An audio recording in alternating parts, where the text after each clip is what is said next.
Assalamualaikum warahmatullahi wabarakatuh. Di sini saya Selvina Hermansyah, NPM 191000330 dari kelas G. Saya di sini akan mempresentasikan hukum ekonomi syariah. Yang pertama, penyerapan prinsip syariah dalam pelanggaraan layanan pinjam meminjam berbasis fintech.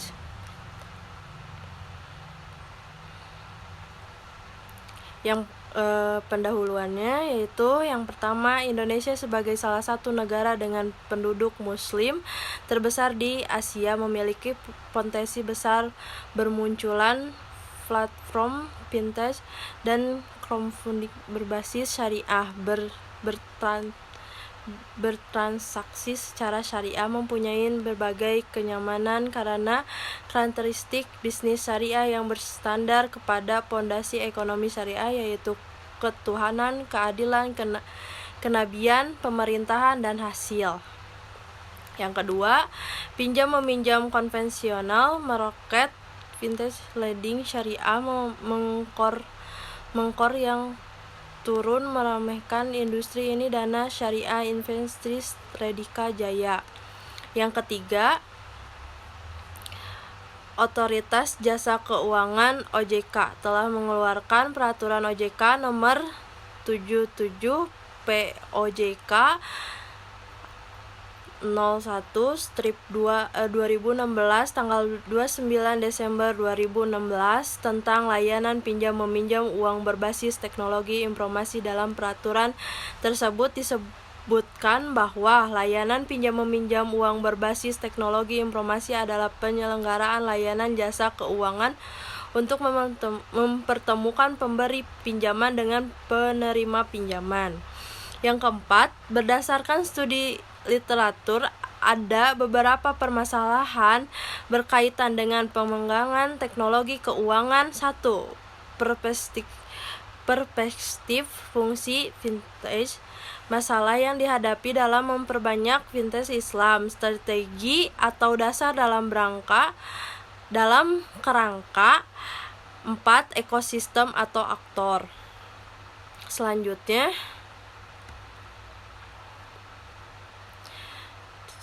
saya akan menjelaskan tentang metode penelitian ini. Metode penelitian ini analisis datanya dilakukan dengan menggunakan logika deduktif. Bahasa primer yang digunakan meliputi undang-undang, peraturan pemerintah, peraturan Bank Indonesia, peraturan otoritas jasa keuangan, fatwa dosen. Bahan sekunder yang digunakan meliputi buku, teks jurnal ilmiah, dan artikel ilmiah di internet. Selanjutnya, pembahasan dan analisis.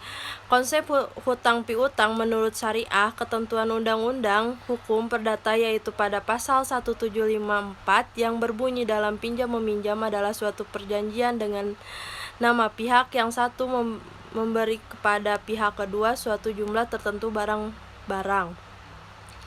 Yang kedua, adanya berpiutang (mukrid), orang yang akan memberikan utang kepada pihak lain yang membutuhkan. Yang kedua, adanya orang yang berhutang (mutarid), pihak yang membutuhkan pinjam uang. Yang ketiga, objek barang yang diutangkan, bentuk barang yang dapat diukur atau diketahui jumlah maupun nilainya.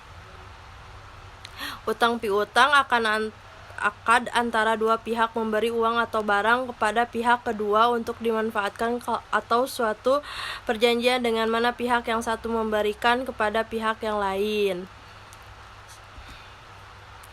Mekanisme pinjam meminjam atau pembiayaan yang berdasar akad syariah. Yang pertama, penerima pinjaman mengajukan pinjaman melalui website penyelenggaraan layanan. Yang kedua, penerima pinjaman mengirimkan berkas identitas. Yang ketiga, penerima pinjaman mengirimkan dokumen legalitas usaha. Yang keempat, dokumen ini diperlukan oleh penyelenggara layanan Karena salah satu tujuan dari layanan ini adalah untuk mendukung pendeman bagi usaha kecil, pihak penyelenggara melakukan scrolling atau analisis. 6. Akad pembiayaan atau pinjam memimpin dilakukan antara penerima pinjaman dan pemberi pinjaman. 7. Penerima pinjaman memberikan jaminan berupa invoice dalam bentuk tagihan serta giro mundur sesuai tanggal jatuh tempo pinjaman. 8. Pinjaman dicairkan melalui rekening virtual pinjaman pada bank.